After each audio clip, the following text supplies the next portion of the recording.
Ngasi June gi tang ama nongmai numit ni ngarang si ayukta aina ai yum prai konsam lekai da ising changabra haina hangmada changdri haina ichanupi ahan kumakpadagi ai MU da conference ama yaujaruga tholaga miskol lemen tawbada yum ising change na tawna ai chacharubani imung manung baudi laibok phabada changhaude adu yamna awaba nangnarabani ado ai akoi lekai dagi thokcharaga leiribo ukhul lambi ni ai si lamlong lomda hagachara ini khongna laksabani ngasai automatic ama lamlong bawa nam pandai tongjara ado sini oiriba phibamje ai yum dagi thokchare kurai chaidabi lerak yaujagadore ai gi tungda chakre se ukhul lambi ni aina mangda chakhatchari sina kurai lamlong yaugadabani aina ngasai laksaba pung tara mathoi adai de lamlong kaithel kaisu ta hodabani ado ai amuk hanjaba sida kari oram dong nok khande hoje gari macha di thoba yadre hoi mayam ngasi je June gi tang ama haure in kumda lising ani kumunga nongmai numini ayuki pung tara rom tare aina lepchari basi pisum kaithel gi manak pisum thonggi community hall leiriba mafam sidani lampak se thungre adu nambul tudel sidi mahusa nong khara tare rega heta sing chaw badugi phibam du yaudri tumaina tawdana handagi banate ada hoje oiriba phibam ni adubu akoigi Imphal tudel gi mafam maru oina akoigi khurai romda adegi sanjen thong akoigi new chekol lomda kaidana Imphal East ki amadi saruk sing ya ayam bai khoi lekai yauna kai haidana tawya aina ai chinga makha aina lejaba aina sum tek office masa ma hangjaraga sujari go mafam auto phanga matek chatke na thokchara pani aduga isungdi lambi simadi auto ga su cheli bazar yawa bawa chalyeraga sing chawra mo su kadoro su khong ai khoi lekai ai yum makta su ngarang dungthin dagi ising change dana tawya hoji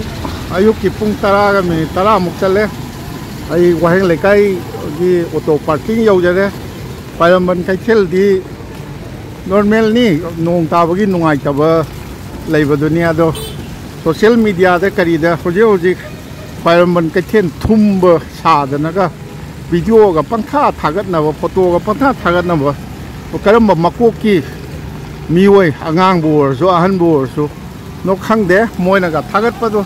kano tawbiru no kharamban akoi gi nupi kaithel gi sangsing ni asida leiri che kaisu normal ni te hojik si kharamban kaithen ji sing thum dana kaidodana haidi mamangda thokhiba agi video sing kalorga toino maduno maru ina mapan daga leiba mi sing adagi yumda chathok khotok tana leiba mi sing da yamna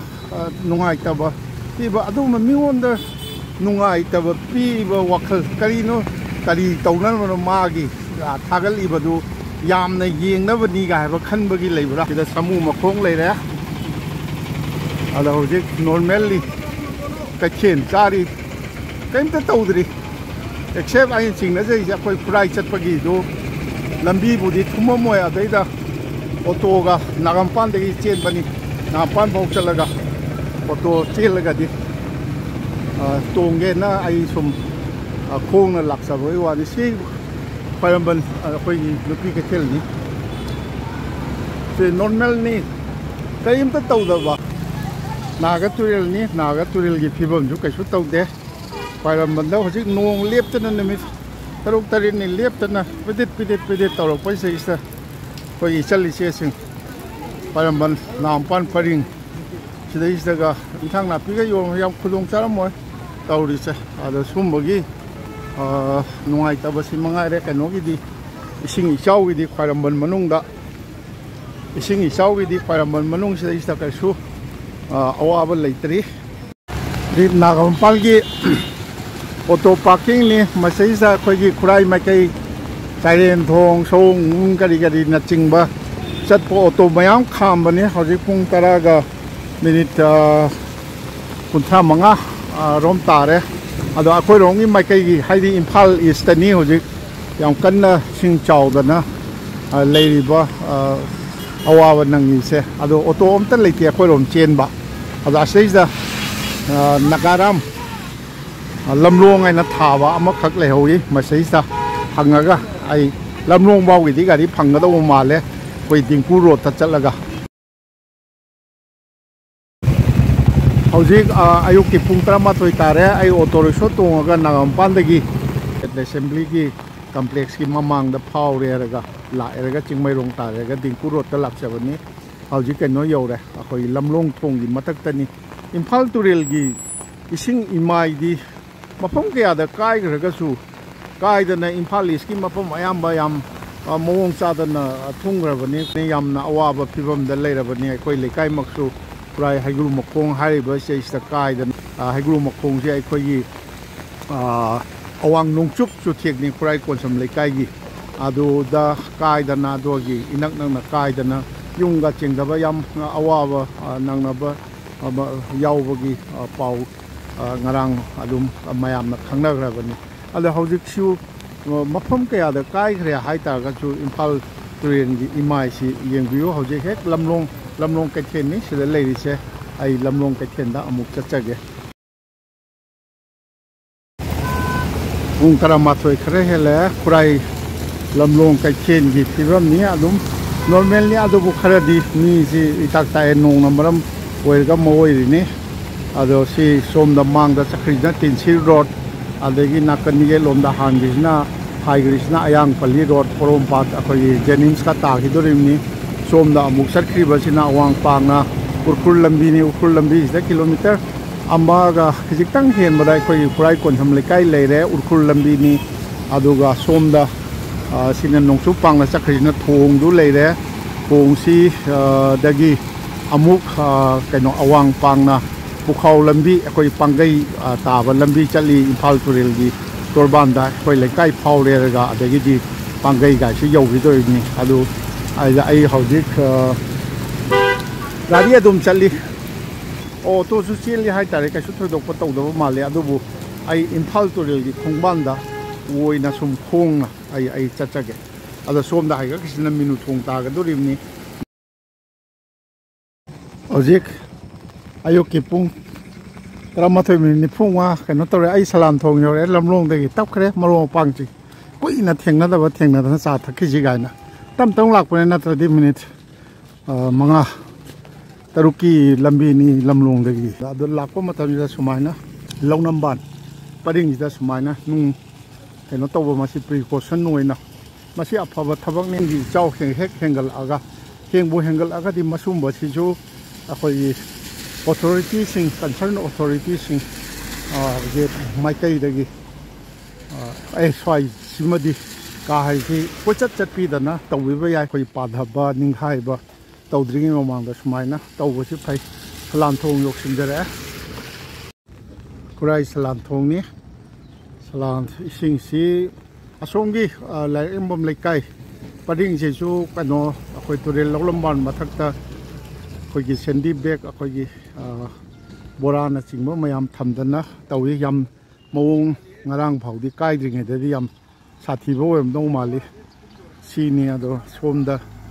ꯅꯣꯡꯄꯣꯛ ꯄꯥꯡꯅ ꯆꯠꯈꯤ ꯍꯥꯏꯊꯈ꯭ꯔꯤꯕ ꯂꯩꯔꯛꯁꯤꯅ ꯈꯨꯔꯥꯏ ꯆꯥꯏꯊꯕꯤ ꯂꯩꯔꯛ ꯍꯥꯏꯗꯨꯅꯤ ꯁꯤ ꯑꯃꯨꯛ ꯀꯩꯅꯣꯗ ꯁꯂꯥꯟꯊꯣꯡꯁꯦ ꯍꯧꯖꯤꯛ ꯅꯧꯅ ꯁꯦꯝꯒꯠꯂꯤ ꯐꯥꯎꯅꯗꯦ ꯑꯗ ꯁꯤ ꯆꯥꯏꯊꯕꯤ ꯂꯩꯔꯛꯅꯤ ꯎꯈ꯭रुꯜ ꯂꯝꯕꯤꯗ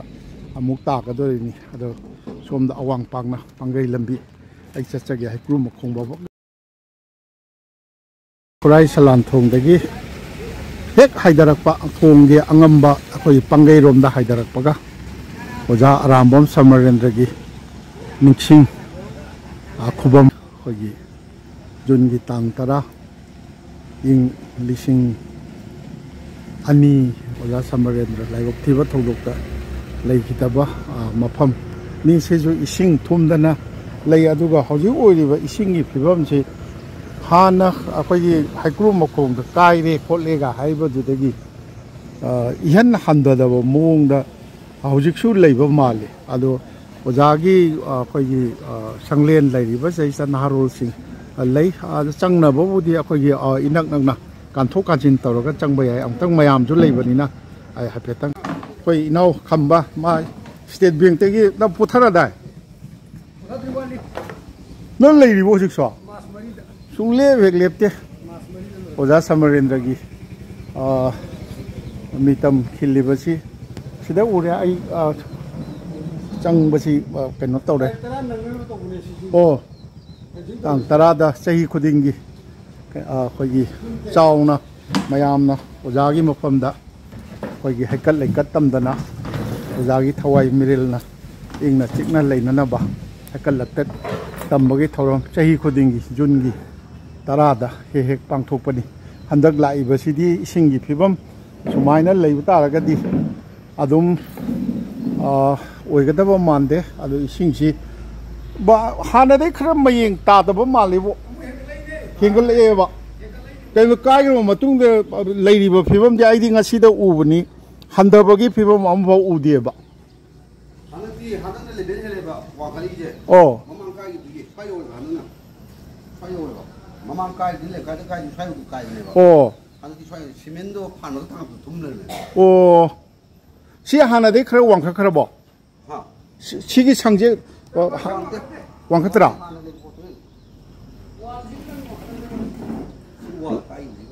ꯀꯥꯏꯔꯤꯁꯤ ꯑꯩꯈꯣꯏꯒꯤ ꯂꯩꯔꯛ ꯂꯩꯀꯥꯏꯔꯣꯝ ꯊꯪꯕ ꯁꯔꯨꯛꯇꯗꯤ ꯀꯥꯏꯗꯕ ꯃꯥꯜꯂꯦꯗ ꯑꯍꯜꯂꯨꯞꯇꯣ ꯀꯥꯏꯕ꯭ꯔꯣ ꯑꯣ ꯑꯗꯨꯒꯤ ꯑꯣꯏꯇꯥꯔꯦ ꯅꯥꯒꯥꯔꯝ ꯄꯔꯦꯡ ꯊꯨꯝꯍꯧꯔꯤꯁꯦ ꯑꯣ ꯍꯩꯒꯨꯡꯈꯣꯡ ꯀꯥꯔꯤꯗꯣ ꯑꯣ ꯄꯥꯎ ꯐꯥꯎꯅꯗꯕ ꯉꯔꯥꯡ ꯐꯥꯎꯗꯤ ꯑꯩꯈꯣꯏꯒꯤ ꯁꯪꯒꯤ ꯃꯅꯨꯡ ꯏꯁꯤꯡ ꯊꯨꯝꯃꯝꯗꯅ ꯆꯪꯉꯝꯕ ꯉꯁꯥꯏꯒꯤ ꯏꯕꯨꯡꯉꯣ ꯑꯃꯅ ꯍꯥꯏꯕꯗꯣ ꯑꯗꯨꯃꯥꯏꯅ ꯇꯧꯔꯦ ꯍꯟꯊꯔꯨꯔꯒ ꯑꯃꯨꯛ ꯍꯧꯖꯤꯛ ꯍꯦꯟꯒꯠꯂꯛꯄꯒꯤ ꯐꯤꯕꯝꯗ ꯂꯥꯛꯄ ꯑꯣ ꯃꯁꯤꯗꯤ ꯁꯨꯃꯥꯏꯅ ꯋꯥꯜ ꯆꯜꯂꯤꯕ ꯁꯨꯃꯥꯏꯅ ꯄꯨꯂꯞ ꯂꯣꯏꯅꯃꯛꯁꯤ ꯆꯜꯂꯣ ꯍꯥꯏꯕꯅꯤꯅꯦ ꯇꯧꯔꯤꯁꯦ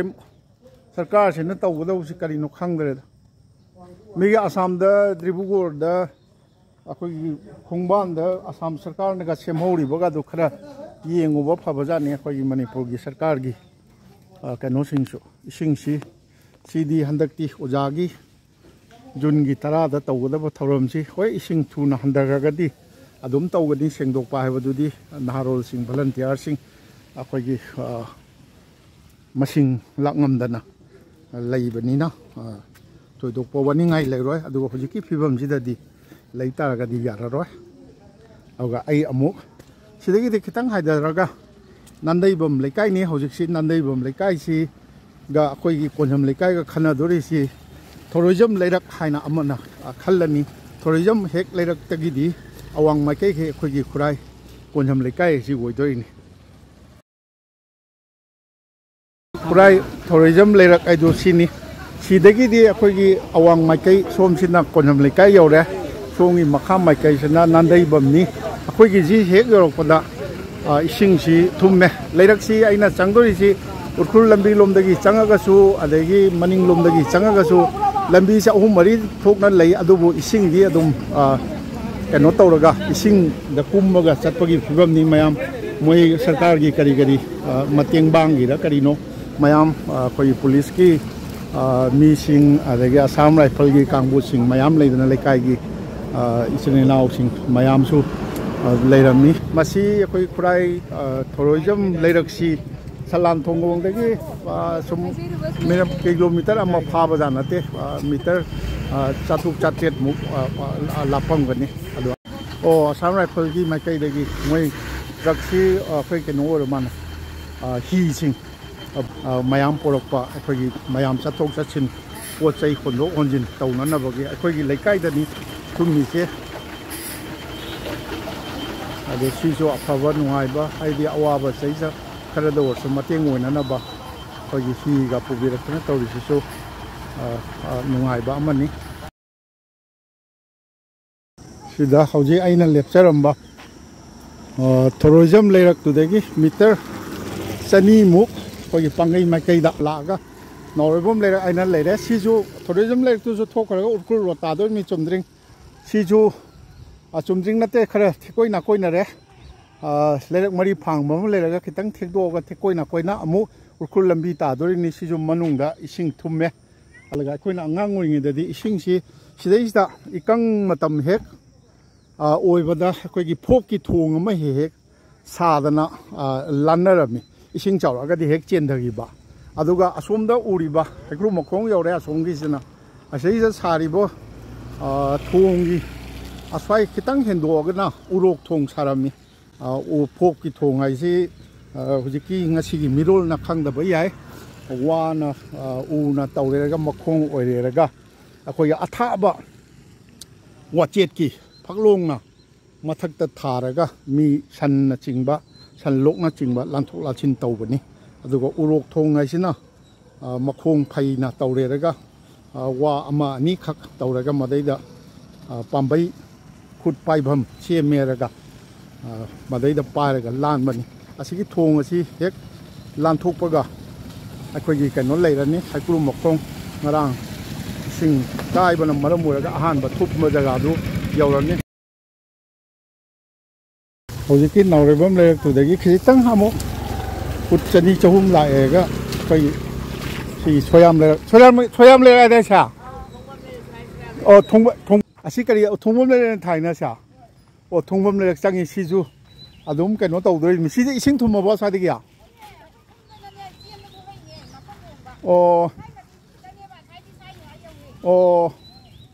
adunya swaibo yorga loin thumma bani aina yum changdoi si adum jaha dai changa jo adum ising da khumma chatorim prai hekuru mokhong ngarang kano kai hi bodo hojik yam kanna thabo inghang khoi suri men na kai pham do hojik phawam men ba loi dri ya ising thung gre hekuru mokhong gi maning si pangai lambi si maning thang ba je khoina langka haraga aslai khom na kano tawre adu sum mayam se adum sangjaragi na laamni na kaisu kaide ado sei sam men na ba honari mayam si ado si sing loina mok hana thumba yunga su chen thokpa yaw khare kano se yam nungai taba mai ha stop thum ai manata sangjarage ising si adum mayeng ta daba adum leiribagi phibam ni adubu mayam changna honadana laibak thibani masigi jaga sidi turin kaiba yabagi mong akoina sukurib ja thengna jarakte ngasagi norebam leirak-tagina akoi thongbom leirak aswaiba usidi itatatana akoi angang oringeda pokthang lai sumaina nupa yunggi nupa amam jikai akoigi kari khulai paidana yopak thangjo paidana tholo turen ninghai dore gaina tawra khoi mayam throkna khoisu hengkhang kaya yawi adu itatatana adu mai tawna tawi adu hojik asigi jaga sida kaibasi turen na khangthek thek pa mofam oibaduda oiramba tai ai irei kaini tanga soiba ko sangsin jak oi purai konsum likai haikru mokhonggi school lampang ne thungre sini ngarang gi mayam laibok thiba songni maningda uriba sine akoina langka haina hojik yum kunsa ni phu yang khai chulomba yai akoina khangpada yum tra mari manga leiraga khoigi langka haina tabuthi unada bo koire khoi yam lu tawna pa bai degi marum pang mayam ma lei adu ai hojik phawo masi akoi sida ning hairak pasina akoi lekai da Pojam lekai manung da chenjil leba ising ni tawri sigi si anna cheli seida thingma khotpa asigi akoi ga haigu ma khonggi hek wang ma dagi di akoi pangan takre komidok kairang pangan haidana si akoi kano chumna chakri lambi ji pangai chakarga khundra pam adagi kari kogi chingkhai tangam adagi sambai yumnam khunou ga hi taroga palo chenggen ga hi taroga sagom mang kari yau hidormi palo chenggen yaudringai da akogi khajil laga ising thembi adagi akogi kong maru ga hi si mayam si leidorimni akogi market set haguru makhonggi sumai tawduna sidi angakpa mawongda keno tawre asongi sina masigi akhoi komidok ki paring pangan paringa akhoi khurai konjam lekai gi maitai paringa si ipum haidana khangna ba pat kumba sangba urkhul lambi yauba bhawa akhoi gi pat amal lei madu ningthau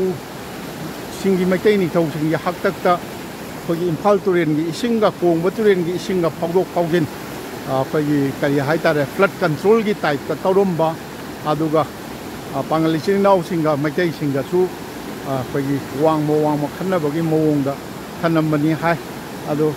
sini oiriba phibam sida akhoi gi lairak manung kodon lekai gi manung do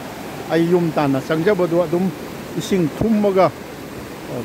sangjagadoribni sina ipum lambi hai siju akhoi gi kano da thokidoribni urkhul lambi da ado ai akhoi lekai da si manung da ai nauribum leirak-tagi sangjage nauribum leirak-tuna khara sammi da hadagi changba yai maikai dagi ai gi yum se ai changjage hojik baro makhai henjile ado yam kanna honari hojik chelauri ba ising do adam kai ba mafam ji hojik phawbo men ba loidri ado men ba ding amakadore asi he men ba kano tawragadi akhoi gi leikai gi manungda tawriba ising si khara mayeng ta tharaga adu ta khara kandani akhoi gi lamlong paring gi mamang gi kongpal paring kong mapal kong mutren gi mapal paring da hojik akhoi gi marong mapang sing mayum ising change haidana purai chingam mam lekai gi kari gi aswai gi pau kano tawrabani ngasai ayukta adu moi di kuina paksu kangdadabi da leibani akhoi gi lekai gi sina adum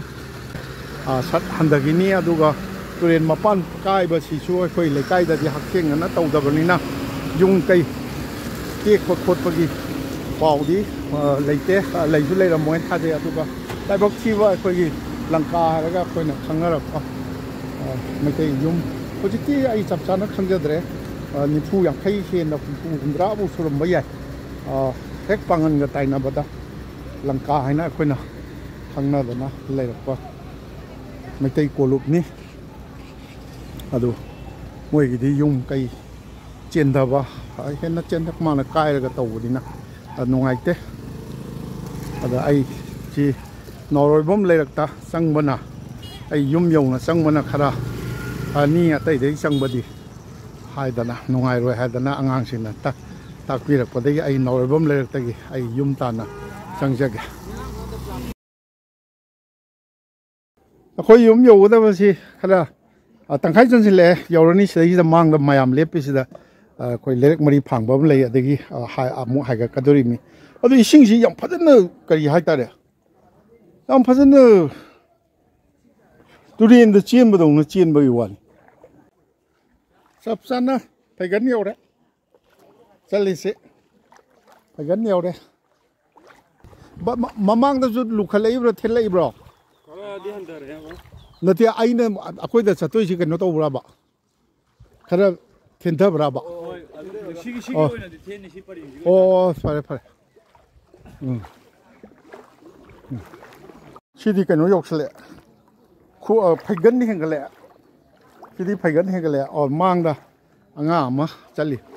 phaigan dai di pangen henga do mande ising si phajana nongsup lom da cheli sina di khangdre sing si chawbai do koina ngang ori ngai madu 1963 khara gyan tare 63 64 adai da oram tai yam chawba sing chawma koi sangoi ina kupa matam du ina kupa sangoi ni madugi sangoi mathakta wa singna phairaga koi mayam leidana tawgi yonggi keno sing sangoi di koi marang kaina leiramni sangoi daga leiraga aduga matam dugi di yum akhoi keno ga leibaki flooring su leibaki yum ni na yamna na tai charam da ima hoina ga imu manung da matam du da charu ga tawraga chak thongbadu awaba ma oiramgani adumba matung da di akhoi lekai si ising chawba si thengnaraktabani नामुक सही अदगी अखोना खंगपदा सोंगी कायरंग LONGi Imphal Tourane वांग मासीदी याम थीन थीना चाववा अखोय ma'am थेंखांग कयारा थेंनाखरे अखोय रोंगीदी सिदा लेरेक मरी फांगबा you're लेरेक मरी फांगबा सहीदा सोमदा मखारोमदा चखरगना tourism लेरक ngasai aina haijabdo amuk thengaga thokhidorimne tourism pukri na toroga imphal ukhul lambi yaugadorimni asida thokra ngasai gi ipum moido amuk yaudorimni koigi laikai gi konbi ba lai uma sana singjori bi leire leisa chakhaga hek thekchin buga koigi amuk asidi yam ludhare he koi yum yom na sida sidi khwang yokhil kadure sigi nongpok ni koigi yum ura ani koigi kolup koi pabana koi nupa mari manga pokpada koi mari amadi mamang lomda khongdolakpani aigi taton gi yumga ura rai konham le kai gi kaino kayam lurige kayam lurige ba khwang yorokra ba yoro adu dia hinga leibra tara ibro oh asi thingri bawdi yaroine sumai tawdana khoi ai ludare ima sidi yam phajana kenu tawre ini oh khwang di yoroi da khwang di yoroi ji sumai na leire khoi gi maning lomda khoi pawagi machim manau ipan thau adagi khura ahum moi manga ipana sabiramba yum maitei yum jawdu inau nupa atomana leiri akoi mari hongdolakpani somda mamangi hingol sidaisida mangda uriba kaino si yum ani si mathang leiri si aina mamang lomdo hongdolakpadadi akoi mari da iton tole taton ga thangnana leire aigi yum macha ama aina thabak macham tawjaring da sajaram badu ichanu pana asido khare phanak puina leramani ado mana asare somdana aigi kura ki ichini sing kura na pokpa ichini naw singi mayum ni songi maningda legisina si aigi yum leiraga somda taton gi lere tayaiga tajogadi layoi gare si akhoi ai inau no pa Dehradun da leiba ma lei magi kurana pokpa magi mayumni sari se mai tawduna sida akoi ngonu horokpa hingonu leire inau no pa leiri changjage gari singdi ngarang thawdokre ai sidi yam ludare koi taton gi yumga tayagi sidi yam lu ai mai pe ma sidi yam lure aigi kano yaudore khwang yaudore akhoi gi kano sina kuthaba tare sidi sumai tawre kano yaure aina bag ama yanba si yadre isingda luppe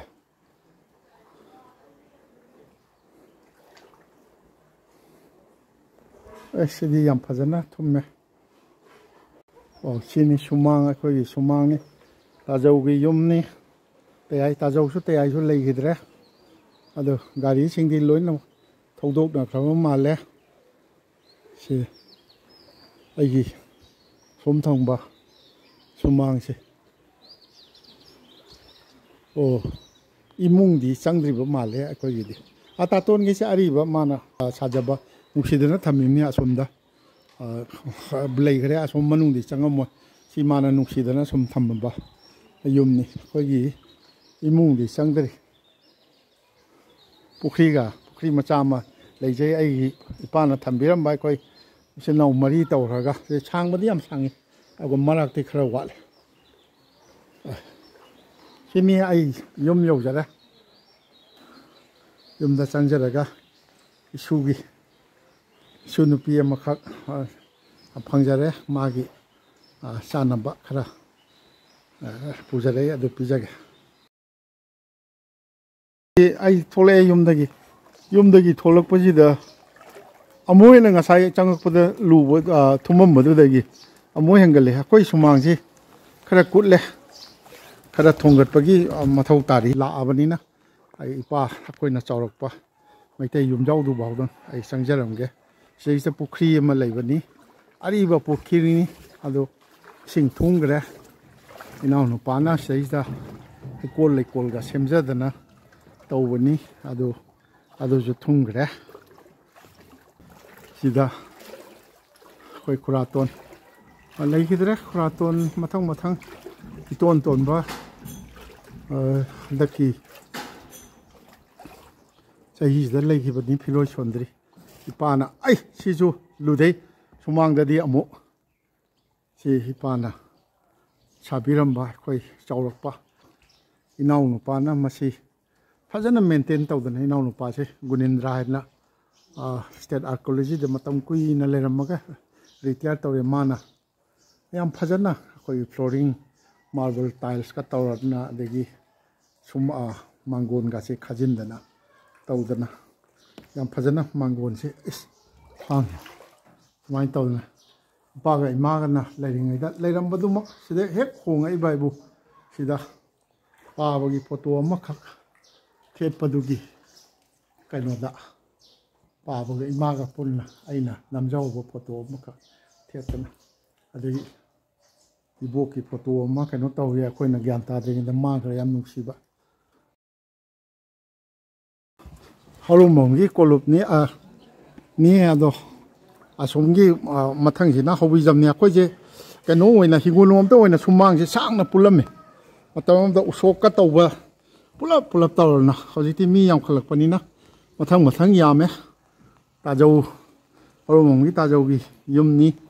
मागी मथक्ता मयाम लैरे हाय मोइसिसु याम लुरे सिदी कैदो लुरेने अखोइना हेना लुइने अइमा असि गारि मचासिदी करिनो असि थांगल होबो याद्रबो नंग हौद्रा अचौबसिंदी ओ अदु फरे असि पामुइदा असि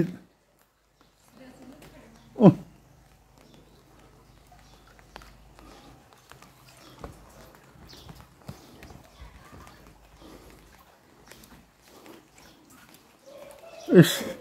मोइसिसु लुइ कना लै इतेम लेब्रो लेते अस नोइदी चाखुमदी इमुंग मनुंगदी चंगदेदना अदुम इसिंगजे हंदरैरो ता हेंगलैरो ओ अदुरदी फरे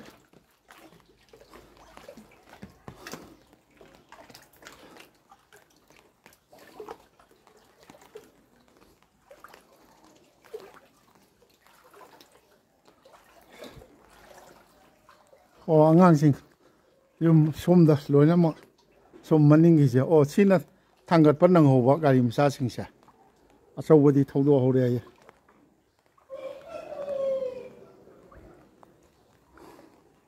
सिनी आई थोकचरगे अखोइ उखुल लंबी ताना ममांग लोमदा अमुक थोकचगे ngसाइना मनि लोम पांगै लंबी देगी चंगजरकपनी अखोइगी युमसी ngसाइगी या याबा अमदै चंगासु अमदै चंगासु मयाइ वरबना सि पुखरीनी पुखरी अचौबा अखोइना अंगांग ओरिङैदा सिगी पुखरी मपानसिदा अखोइ म्याम सिंग सोकलगा इरुजबा फी सुबा कैदौबा फी पाली गाइदना तौदना मयाम सैसा नुंग थादना याम नुंगसरमी मतमदा सनलाइट शॉप अइना अमा लेरमे अदु तौरगा फीगा सुरदना कैदौरदना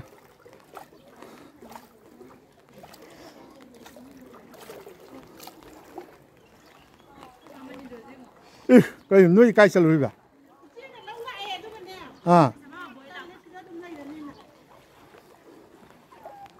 नंग युमदा सुम लेब्रो अखोइगी जोना डॉक्टर जोना फरे फरे इचन बामा सैतव आई काय आई खोंगना दुमला गाड़ी यावते ऑटो चेलौब्रो नते चतरसु आई खोंगना दुम लाइ मिया दुम या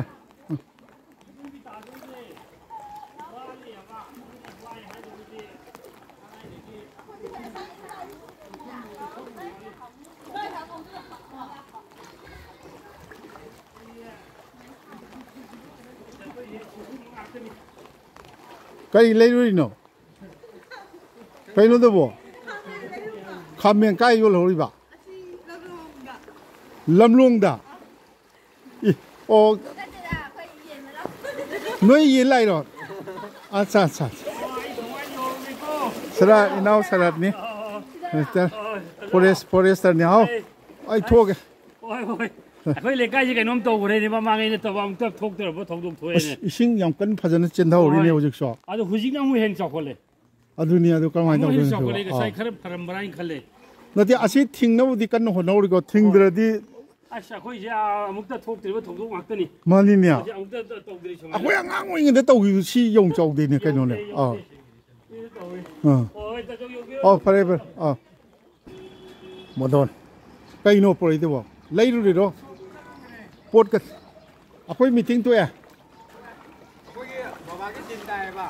cái gì mình tập Purnima đó à ô अच्छा अच्छा ô Kuala Lumpur đó Kuala Lumpur đó gari chơi lấy à xí dầu rồi ai popular high school bảo quá quay lấy cái gì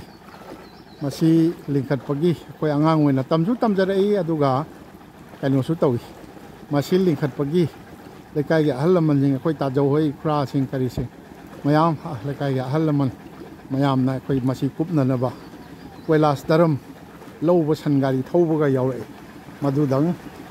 dầu giờ rồi xoay ra đi sổ lộc sụt thùng này Kuala Lumpur câu lẽ sai lâm luông đây cái wang pang na là Kuala Lumpur đó nè xí cái hết sổ lộc wang mà xí ai hong am lấy cái chừng á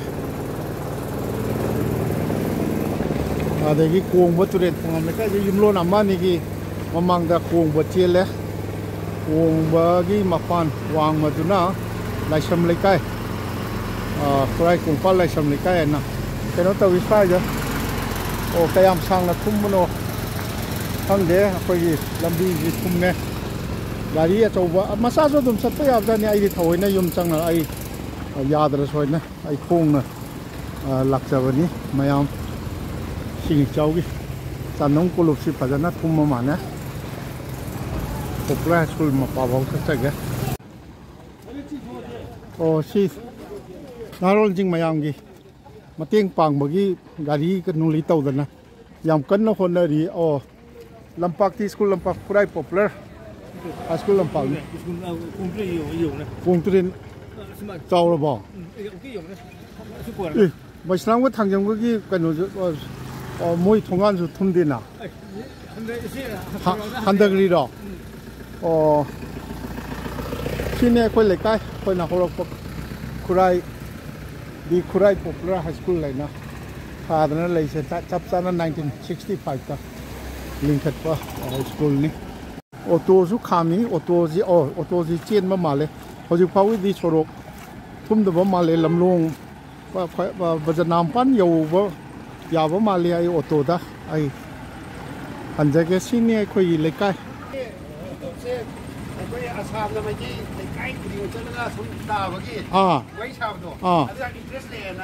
ô adu thank you adu akoi lấy cái nó khá chầu cái việc đi cái nào nó chầu cái việc cái này adu ni cái làm gì đó à chắc là cái sai cái hạt cung phong đó mục ta đôi máy tàu này akoi lấy cái gì máy nó lấy ai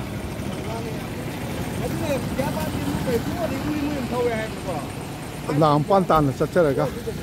ai hành giờ là cái